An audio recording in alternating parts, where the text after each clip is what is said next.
Assalamualaikum warahmatullahi wabarakatuh. Bismillahirrahmanirrahim. Alhamdulillah.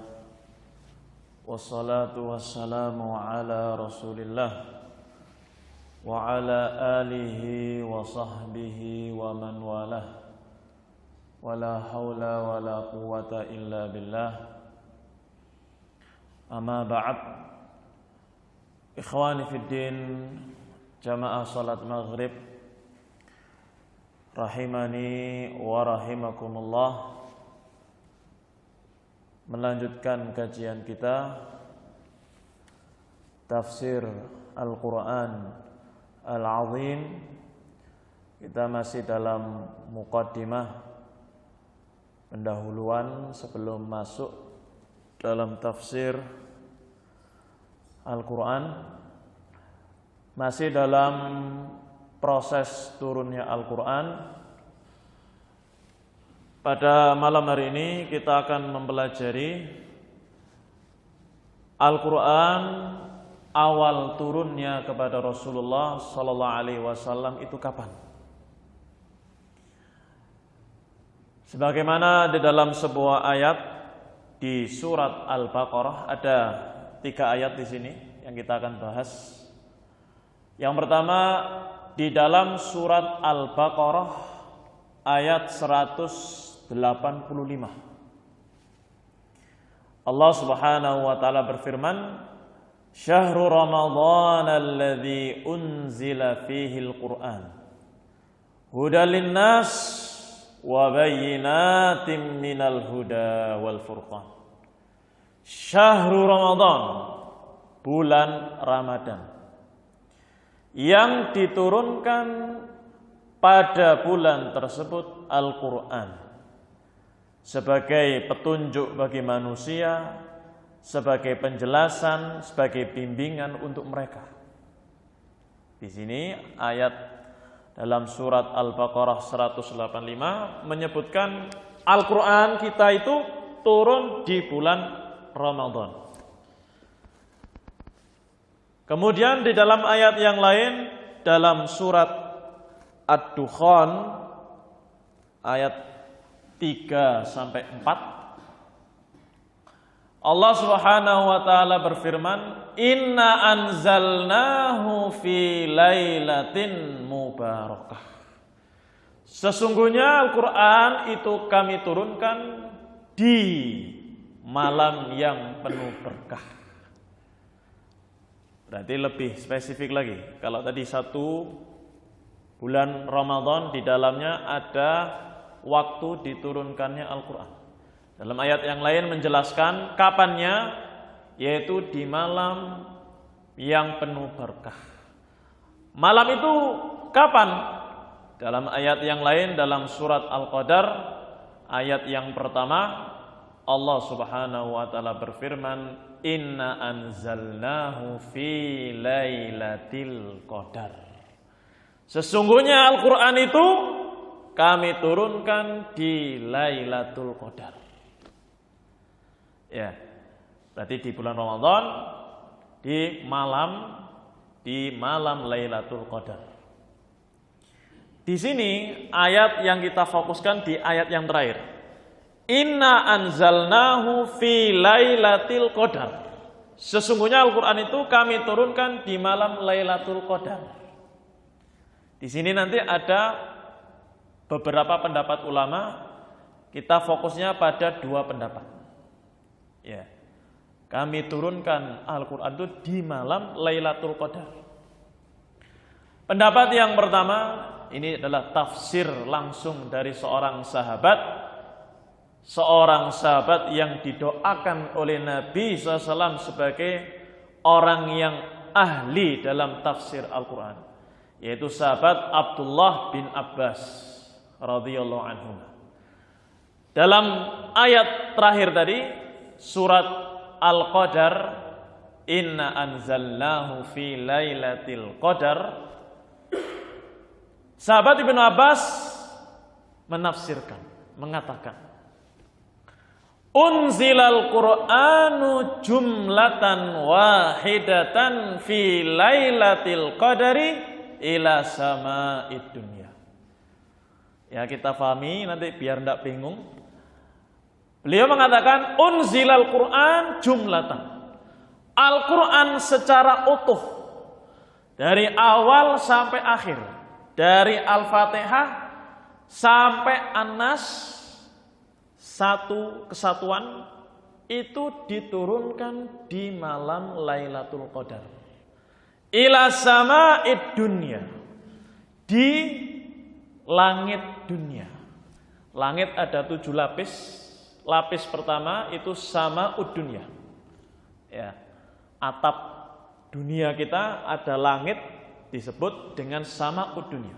Lapis pertama. Quran itu diturunkan secara utuh yang dibawa oleh malaikat dari Allah Subhanahu wa taala pada malam Lailatul Qadar secara utuh ke langit dunia, lapis pertama. 1. Fakana bi mauqi'in nujum. Kemudian secara terbagi-bagi, secara satu demi satu, bagian demi bagian dari Al-Quran itu turun kepada Nabi setelahnya. Jadi secara utuh kepada langit dunia dulu, kemudian kepada Nabi bagian demi bagian, ayat demi ayat, surat demi surat. Ya. Pertama utuhnya itu di langit dunia, kemudian kepada Nabi SAW itu bagian demi bagian. Tidak langsung kepada Nabi satu Quran, tidak. Tapi Qur'annya itu sudah turun di langit dunia. Kemudian kepada Nabi bagian demi bagian. Fakana Allah yunziluhu ala rasulihi ba'dahu fi athari ba'din. Kemudian Allah menurunkan kepada Rasul secara silih berganti. Ya. Di sini ada rahasia. Kenapa kok gak langsung diturunkan kepada Nabi langsung semuanya?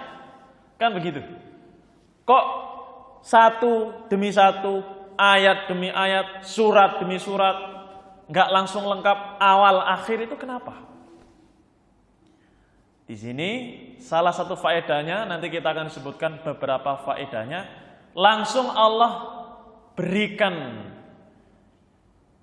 faedah tujuan salah satunya. Kenapa Al-Quran itu turun kepada beliau sedikit demi sedikit. Dalam surat Al-Furqan ayat ke-32 Allah Subhanahu wa taala berfirman, wa qala alladzina kafaru laula nuzzila alaihil qur'anu jumlatan wahidah. Orang-orang kafir berkata, laula nuzzila alaihil qur'anu jumlatan wahidah. Duhai kiranya Quran itu turun kepada orang tersebut, yaitu Rasul Nabi Muhammad SAW, langsung jumlatan wahidah. Ya. Mereka kerepotan. Orang-orang kafir, orang-orang musyrikin itu kerepotan. Melawan kaum muslimin, membuat makar-makar, membuat syubhat-syubhat, kerancuan-kerancuan agar kaum muslimin ini ragu-ragu dengan agamanya. Membuat fitnah-fitnah di tengah kaum muslimin. Setiap mereka melakukan aksi-aksi itu, turun ayat 1, melindungi Rasul. Melakukan aksi lagi, turun lagi ayat membantah mereka. Kerepotan, satu demi satu ayat itu turun sesuai dengan sebab turunnya ayat itu. Ya, sampai mereka itu berandai-andai, laula nuzila alil Qur'anu jumlatan wahidah. Kalau seandainya Quran itu wis langsung datang sekaligus. Ya, ini setiap mereka beraksi, datang ayat membantah mereka. Kemudian Allah mengatakan, kadzalika linutsabbita bihi fuadak waratalnahu tartila. Demikianlah linutsabbita bihi fuadak.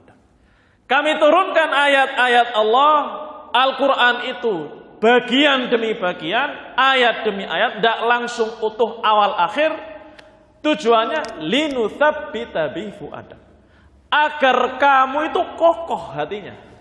Agar kamu itu menghafal betul apa yang diturunkan kepadamu. Nah, jadi tujuannya itu apa? Rasul itu biar kokoh. Salah satu faedahnya, tujuannya agar beliau siap hatinya menerima Al-Quran secara utuh. Hafal betul apa yang Allah sampaikan kepada beliau. Sedikit demi sedikit. Ya, dari sini kita bisa mengambil faedah. Belajar ilmu agama, belajar ilmu apa saja, teorinya tadi satu. Belajarnya itu apa? Sedikit demi sedikit. Ya. Kita praktekkan dalam ilmu dunia, kita praktekkan dalam ilmu agama, dalam belajar bahasa Arab, belajar tajwid, belajar apa saja. Itu kalau belajar biar kokoh, sedikit demi sedikit. Tidak bisa langsung instan. Sampai disebutkan oleh para ulama, man akhadal ilma jumlatan, dhahaba jumlatan. Barang siapa yang mengambil ilmu langsung sekaligus, ya dia 24 jam langsung pengen menguasai satu bidang ilmu, langsung pengen sekali cepet-cepetan. Dhahaba jumlatan, langsung hilang sekaligus juga. Ya, kalau kita dulu sekolah ujian, besok ujian, baru belajar sekarang. Apa istilahnya itu? Sistem kebut semalam. Ya. Menaik ujian, sekarang belajar. Wah, di sana dari awal sampai akhir, satu bab sama materi. Habis besok ujian, setelahnya lupa sudah. Ya mana? Habis ujian lupa. Waktu ujian mungkin masih ingat lah. 1 hari, 2 hari, 3 hari sudah lupa. Ya, sistem kebut semalam. Barang siapa yang mengambil ilmu sekaligus, maka hilang juga langsung sekaligus itu. Tidak bisa kokoh di dalam hati dia. Salah satu Imam Az-Zuhri rahimahullah, imam ulama zaman dulu, ya, beliau termasuk ulama besar di zamannya. Dulu ketika belajar, ya sehari cuma 1 hadis, 2 hadis, 1 ayat, 2 ayat, 1 masalah fikih, 2 masalah fikih. Sampai terkumpul pada beliau itu ilmu yang sangat banyak. Akhirnya beliau mengatakan, innama jama'na hadzal ilma bil hadits wal haditsain wal mas'alah wal mas'alatain. Sesungguhnya kami ini mengumpulkan ilmu yang sangat banyak ini dimulai dari 1 hadis, 2 hadis, 1 hadis dihafal, diamalkan. 1 masalah fikih, 2 masalah fikih dipraktekkan, belajar lagi. Terus itu sampai banyak. Ya, ini adalah kaidah di dalam belajar. Belajar apa saja. Kemudian juga menghafal Quran. Nah, biasanya bapak-bapak kita kaum muda juga yang ingin menghafal Quran. Teorinya ya mirip dengan ini. Sampai disebutkan para ulama, barang siapa yang ingin menghafal Quran, ingin menghafal surat-surat yang dia ingin hafal, juz 30, juz 29, itu teorinya sama dengan ini. Apa teorinya? Disebutkan oleh para ulama ada 2. Taklilul hifdz, mempersedikit yang dihafal. Ya, kalau santri-santri kita di pondok pesantren biasanya ada yang 1 halaman sekali duduk ya, duduk gini sehalaman. Ada yang setengah halaman, ada yang 1 lembar 2 muka. 1 duduk ya, cepat ke mana anak masnya? Langsung bleng masuk. Ya lancar. 1 halaman, ada yang 1 lembar, ada yang cuma setengah. Ya. Ada yang kesulitan juga ada. Enggak hafal juga ada. Bagaimana teorinya? Taklilul hifdz, terkhusus yang bapak-bapak seperti kita semua ini. Sudah punya keluarga, punya anak, ada urusan kerja, pengen hafal Quran, ya, ba'da subuh ngaji, pengen hafalan, kaidahnya tadi, taklilul hifdz. Dipersedikit yang dihafal. 1 hari 1 ayat, 2 ayat, sudah cukup. Sehari 1 ayat, 2 ayat. Misalnya surat apa tadi? Al-Qadar. Inna anzalnahu fi lailatul qadar. Sudah cukup yang dihafal. Wa taktsirut tikrar, dan memperbanyak pengulangan. Ya, yang diperbanyak itu pengulangannya. Mempersedikit hafalan, memperbanyak pengulangan. Misalnya 1 ayat, inna anzalnahu fi lailatul qadar. Dilihat dulu, inna anzalnahu fi lailatul qadar. Mulai di awang-awang, inna anzalnahu fi lailatul qadar. Lama diulang-ulang terus. Akhirnya tidak perlu niat ditutup. Inna anzalnahu fi lailatul qadar, sampai disebutkan sebagian para qurra 20 kali pengulangan. Ya, 20 kali pengulangan. Besoknya lagi 1 ayat misalnya. Jangan memulai ayat yang baru kecuali ayat yang sebelumnya diulangi 20 kali. Coba tes 20 kali. Insya Allah dengan sedikit tadi masih ingat ayat tadi. Masih ingat inna anzalnahu fi lailatul qadar. Diulangi 20 kali baru masuk ayat yang kedua. Diulangi 20 kali. Terus ayat berikutnya, ayat ketiga 20 kali. Ini salah satu teori yang disebutkan oleh para qurra, para hufatul Quran. Kalau sudah masuk separuh halaman dari ayat yang pertama sampai ayat yang separuh halaman, misalnya ada 10 ayat ya. Separuh halaman itu 1 sampai 10 misalnya. 1 sampai 10 ini direkatkan. Gimana caranya? Diulangi 20 kali dari awal sampai tengah-tengah. Ya, inna anzalnahu fi lailatul qadar, seterusnya sampai akhir ayat misalnya setengah halaman diulangi 20 kali. Nah, ini takfir at-tikrar, memperbanyak pengulangan. Semakin kokoh ketika seorang ingin menghafal Al-Qur'an, surat-surat yang dia ingin hafal. Apa yang beliau dapatkan dari Allah Subhanahu wa taala juga sedikit demi sedikit. Ayatnya nanti disebutkan, ada yang cuma 5 ayat, ada yang 3 ayat, ada yang 1 surat pendek, Al-Fatihah dari awal sampai akhir. Ya, sedikit demi sedikit.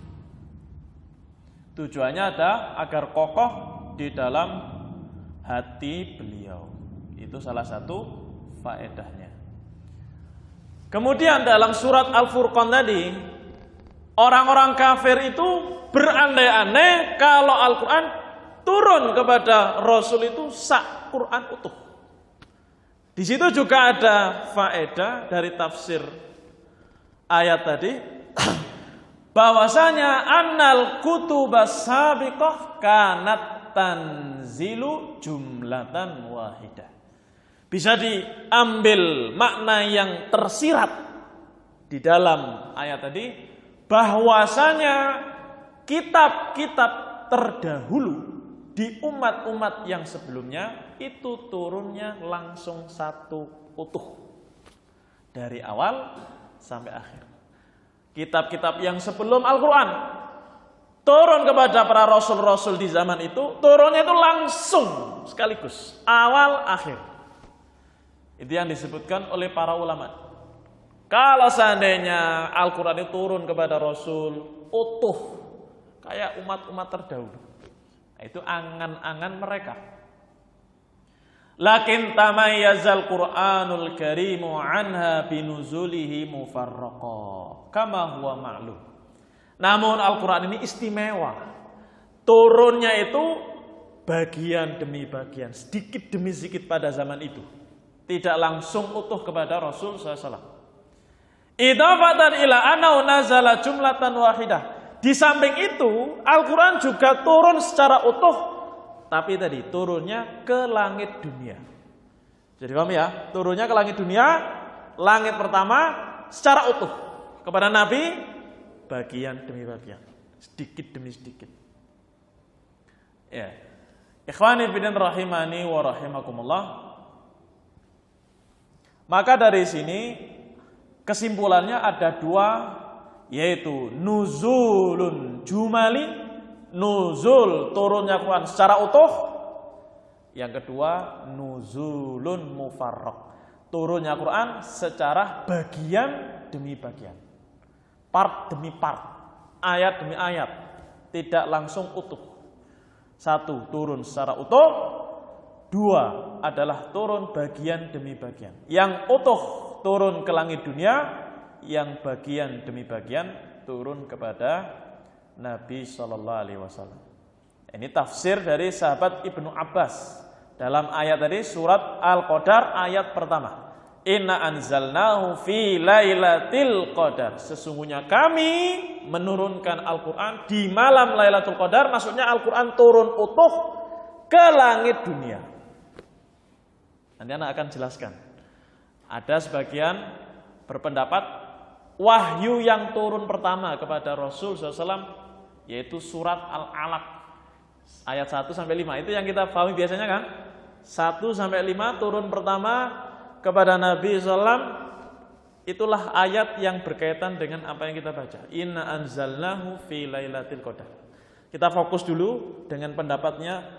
Yang pertama, tafsiran sahabat Ibnu Abbas. Itu tadi turun Al-Quran secara utuh. Kemudian proses keduanya bagian demi bagian kepada Nabi. Huwa khabarun ghaibi sahihun an Ibnu Abbas. Ini adalah berita ghaib. Berita ghaib yang sahih dari sahabat Ibnu Abbas. La yuqalu birra'yi, tidak boleh berita ghaib itu dengan akal-akalan, tidak boleh. Tidak mungkin seorang sahabat main akal-akalan, tidak boleh. Dan tidak mungkin beliau seorang sahabat bermain akal-akalan. Ini kan berita ghaib ini. Turun Al-Quran secara utuh ke langit dunia, kemudian bagian demi bagian kepada Nabi. Ini kan berita ghaib. Tidak mungkin seorang mengatakan itu dari kalangan sahabat, kecuali pasti itu dari Rasul sallallahu alaihi wasallam. La yudraku illa bil khabar. Tidak mungkin difahami, tidak mungkin itu disampaikan oleh beliau kecuali dari berita. Berita dari siapa? Berita itu dari Rasul sallallahu alaihi wasallam. Ya, beliau ahli tafsir. Beliau faham betul. Mungkin ketika itu beliau faham dari apa yang disampaikan oleh Rasul sallallahu alaihi wasallam.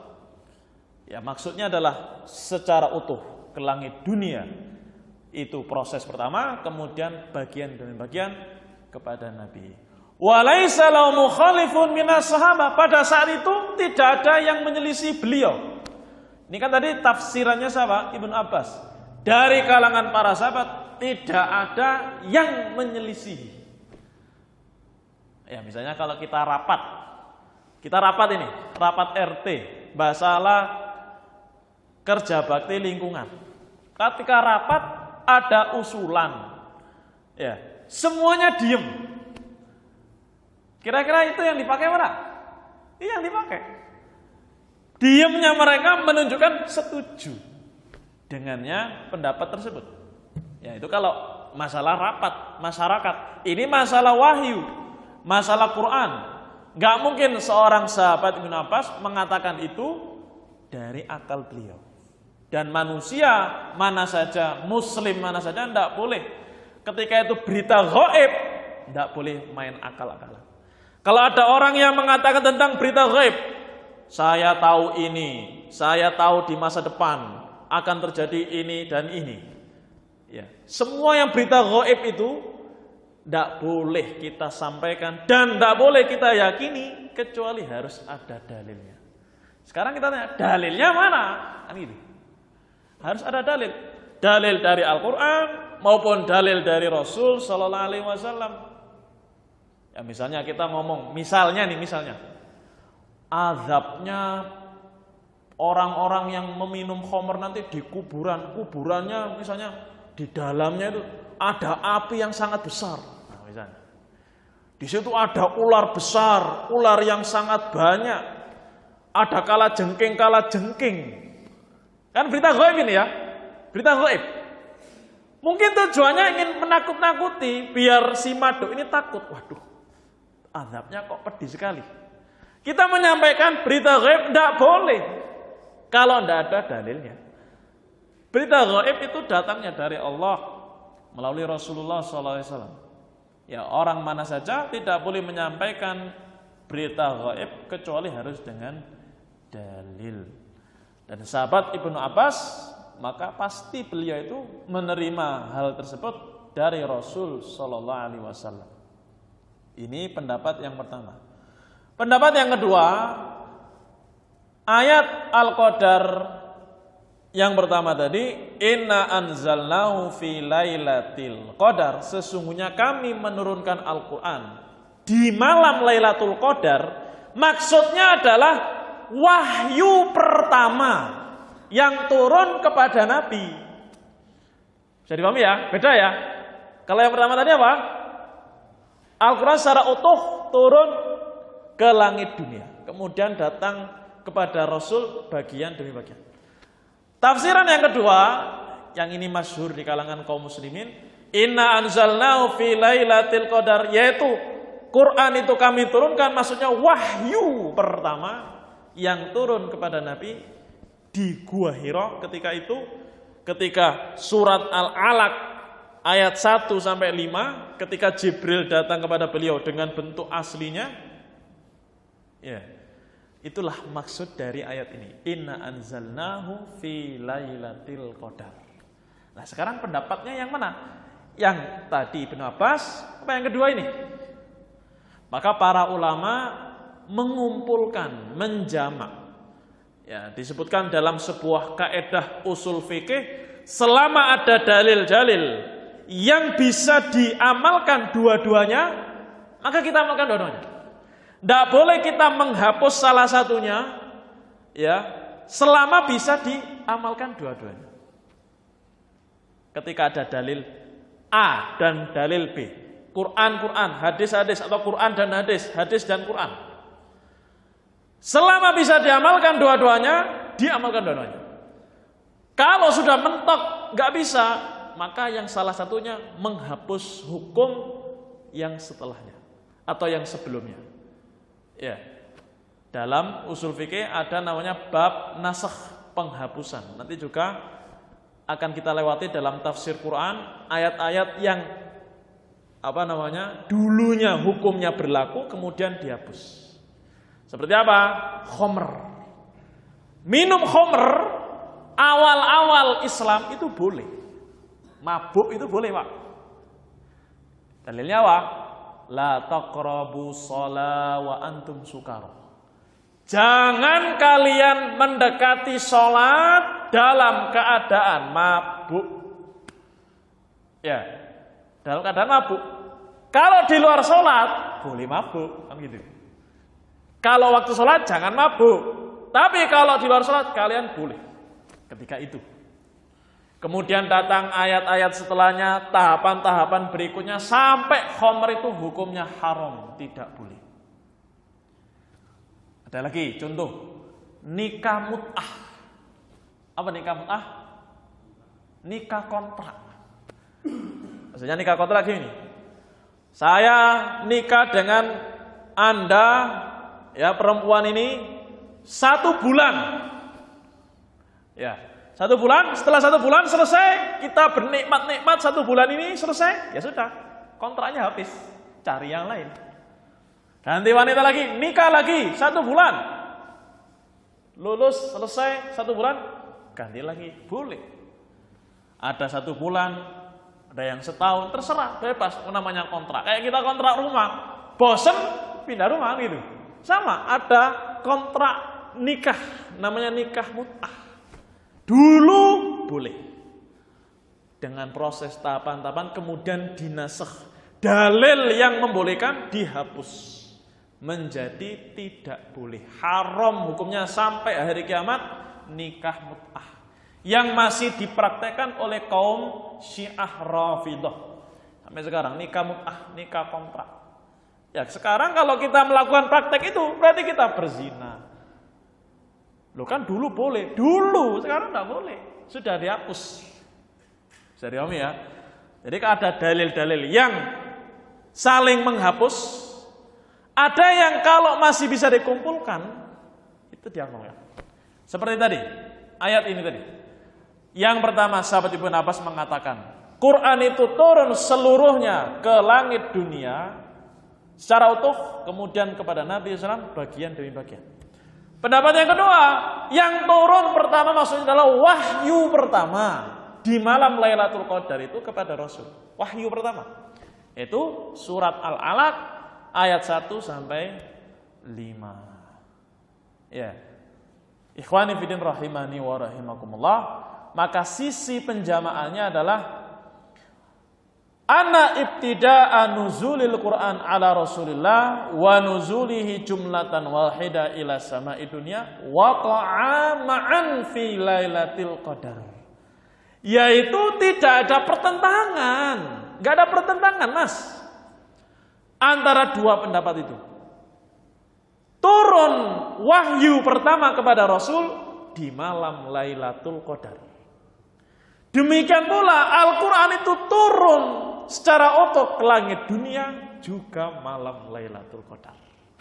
Jadi Al-Quran utuh turun ke langit dunia. Lailatul Qadar turun wahyu pertama kepada Rasul ayat 1 sampai 5 surat Al-Alaq juga di malam Lailatul Qadar. Nah, kemudian setelah itu ayat demi ayat terus datang kepada beliau sampai beliau meninggal dunia. Jadi tidak ada pertentangan dalam surat tadi Al-Qadar ayat pertama, inna anzalnahu fi lailatul qadar. Berarti di situ Al-Qur'an turun secara utuh ke langit dunia di malam itu. Kemudian itu juga sebagai awal turun wahyu pertama kepada Rasul sallallahu alaihi wasallam. Surat Al-Alaq 1 sampai 5. Nah, sekarang bagaimana di dalam langit dunia dari turunnya bagaimana? Disebutkan oleh para ulama, la yambaghi as-su'alu an kaifiyatihi wa ahwalihi li'annahu minal ghaibiyat. Enggak boleh kita mempertanyakan bagaimananya. Dan enggak boleh mempertanyakan ya apa. Kenapa? Minal ghaibiyat. Karena itu hal yang gaib. Kita enggak tahu, enggak boleh main akal-akalan. Oh, mungkin gini, mungkin gitu, enggak boleh. Sebagaimana yang saya sebutkan tadi, kalau berita gaib itu harus berdasarkan dalil.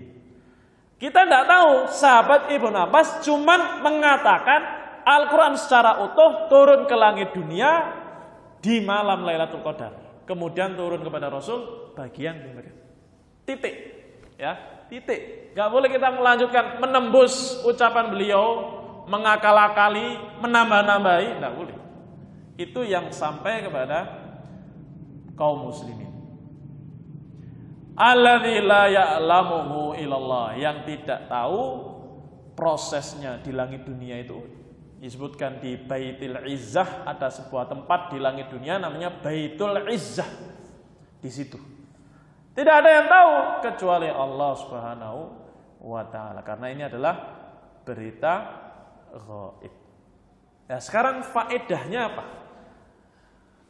Bahwasanya kok mampir dulu, kok gak langsung utuh seperti kaum-kaum umat-umat sebelumnya. Salah satu hikmahnya, tadi faedahnya sudah saya sebutkan, agar Rasulullah kokoh dalam hati beliau. Kemudian disebutkan juga al-hikmah min hadzal nuzul bayanu syarafi hadzal ummah wa fadliha. Menunjukkan keutamaan luar biasanya umat Islam ini dibandingkan dengan umat-umat yang lain. Quran mereka, kitab mereka turunnya berbeda sendiri dengan kitab-kitab yang lainnya. Kalau yang lainnya secara utuh langsung kepada Rasulnya di umat tersebut, tapi Quran ada dua proses. Satu utuh ke Baitul Izzah di langit dunia, kemudian bagian-bagian turun kepada Nabi SAW. Ikhwani fiddin rahimani wa rahimakumullah. Ini adalah sisi pengumpulan dari dua pendapat di atas. Disebutkan oleh para ulama faedah-faedah tentang kenapa Al-Quran itu turun kepada beliau secara bertahap, tidak dengan sekaligus. Tadi saya sebutkan yang pertama tadi adalah agar hati beliau kokoh. Yang itu menjadi mathari ta'ajjub minal kufar, hal yang menjadi merepotkan orang-orang kafir pada saat itu, membuat mereka takjub. Harapan mereka agar Quran itu turun secara utuh. Ya, wa qala alladziina kafaru laula nuzila 'alail Qur'anu jumlatan wahidah. Seandainya Quran itu turun secara utuh. Satu, yang pertama tadi, tathbitu fuadir Rasul, mengkokohkan hati Rasul SAW untuk menerima Al-Quran, agar menghafal dengan kokoh, betul-betul kuat di dalam hati beliau Al-Quran tersebut. Fayanzilul Qur'anu alaihi liyahibahu tuma'ninah wa thabat. Dengan proses yang cukup panjang, bagian demi bagian Al-Quran itu turun kepada beliau, Allah menganugerahi kepada beliau tuma'ninah, rasa tenang, wa thabat, kekokohan. Ini yang pertama. Sekarang yang kedua, taisiri hifdhihi wa fahmihi wal amali bihi ala sahabah. Mempermudah untuk menghafal, memahami dan mengamalkan bagi para sahabat. Nah, tadi sudah kita sebutkan di awal-awal. Cara menghafal yang paling bagus adalah sedikit demi sedikit. Taklilul hifdz, mempersedikit yang dihafal, wa taktsirut tikrar, memperbanyak pengulangan. Demikian pula Al-Quran itu turun sedikit demi sedikit, taisiru hifdzi, agar mudah dihafal oleh siapa? Para sahabat. Wa fahmi, dan memahaminya, wal amal bihi, dan mengamalkannya. Wa bitali tathbitu fi nufusim, dan agar kokoh juga di hati-hati para sahabat Rasul sallallahu alaihi wasallam. Li'anau law nazala jumlatan wahida ala ummatin amiyah la yaqra'u ghalibuhum wa la yaktubu la syaqqa alaihim. Atau ummiyah. Kalau seandainya Al-Quran itu turun kepada umat ummi, umat yang gak bisa baca mayoritas mereka, gak bisa menulis mayoritas mereka. Karena para sahabat ketika itu orang-orang miskin, mayoritasnya adalah orang-orang fakir, gak pinter baca, gak pinter nulis, ya benar. Kalau dikasih langsung banyak, ya kesulitan kan itu. Lasak alim, akan keberatan. Kalau seandainya turun langsung banyak, keberatan mereka. Gak bisa baca mayoritasnya, gak bisa nulis. Ya mereka itu umat ummi. Makanya didatangkan Al-Quran itu sedikit demi sedikit kepada umat Islam.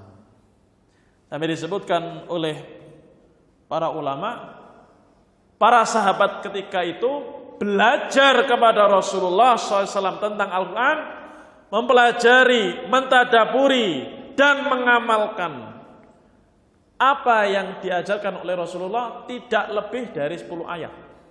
10 ayat tok. Tidak melebihi 10 ayat kecuali sudah diamalkan, sudah ditadaburi, sudah dimengerti, sudah dipraktekkan. Baru pindah 10 ayat yang lain. Jadi 10 ayat, belajar dari Rasul, dihafal, ditadaburi, diamalkan, selesai semuanya, baru pindah 10 ayat berikutnya. Nah, ini para sahabat belajarnya demikian kepada Rasul Sallallahu Alaihi Wasallam. Tidaklah pindah ke 10 ayat berikutnya, kecuali 10 ayat sebelumnya sudah diamalkan, dipraktekkan, sudah dihafal, ditadaburi makna-maknanya. Sekarang yang ketiga, mawaqibatul hawadits wal masail allati taqa'u fi asrin nubuwah. Ayat-ayat turun kepada Rasul itu bagian demi bagian, tujuannya apa? Mawaqibah, untuk mengawal, untuk mengiringi kejadian-kejadian dan masalah-masalah yang terjadi di zaman Nabi Sallallahu Alaihi Wasallam. Karena kejadiannya sangat banyak sekali di saat itu. terkhusus permusuhannya kaum musyrikin, orang-orang kafir, orang-orang Yahudi memusuhi beliau dan para sahabatnya. Banyak peristiwa terjadi. Peperangan ini, peperangan itu, makar ini, makar itu terjadi sangat banyak. Belum kaum munafikin yang berbaju kaum muslimin. Bajunya kaum muslimin, tapi mereka munafik. Musuh dalam selimut. Terjadi peristiwa-peristiwa. Ayat-ayat turun bagian demi bagian, faedahnya adalah muwaqibah, mengawal terjadinya kisah-kisah peristiwa-peristiwa tersebut yang terjadi pada zaman Nabi sallallahu alaihi wasallam. Haitsu yanzilul wahyu bi sya'niha, wahyu turun perihal masail hawadits, kejadian-kejadian itu. 2. Jawaban li su'alin, sebagai jawaban bagi pertanyaan-pertanyaan para sahabat. Sebagian ayat turun sebagai jawaban pertanyaan para sahabat. Ya. Sampai sebagian ayat ada yang turun sebabnya gara-gara perhiasan istri Nabi sallallahu alaihi wasallam. Sampai ada turun rukhsah untuk bertayamum. Ya. Sebagai jawaban pertanyaan-pertanyaan mereka. Ilajan li iskalin, sebagai obat, sebagai jawaban bagi mereka yang muskil. Hal-hal yang tidak bisa difahami, belum bisa terpecahkan di masa itu, turun ayat untuk memecahkan. Au irsyadan li shawabin wa kamalin. Kemudian irsyad untuk membimbing yang benar para sahabat. Wa tawdihan li qadiyatin, untuk menjelaskan keputusan Rasul kepada para sahabatnya. Aurad dan li syubhatin, ayat turun kepada beliau bagian demi bagian untuk membantah, menolak, menepis syubhat-syubhat, kerancuan-kerancuan yang dilancarkan oleh musuh-musuh Islam ketika itu. Nah, semua peristiwa-peristiwa ini kemudian ayat itu turun sebagai jawaban, disebut asbabun nuzul. Mungkin kita sering ya mendengar asbabun nuzul. Asbabun nuzul itu artinya sebab-sebab turunnya ayat. Ketika ada peristiwa, turun ayat. Ada pertanyaan para sahabat, turun ayat. Ada syubhat-syubhat kaum munafikin, musyrikin untuk membuat makar-makar bagi kaum muslimin, turun ayat. Nah, sebab-sebab ini disebut asbabun nuzul, sebab-sebab turunnya ayat. Syarat ilman muhimman liman arada an yufassirul Quran. Dan ini menjadi ilmu yang penting, asbabun nuzul ini, agar seorang yang ingin belajar tafsir Al-Quran bisa faham betul. Oh begini, ayat ini turun sebabnya ini. Ketika terjadi praktek kita dalam kehidupan sehari-hari, bisa mencocoki peristiwa tersebut.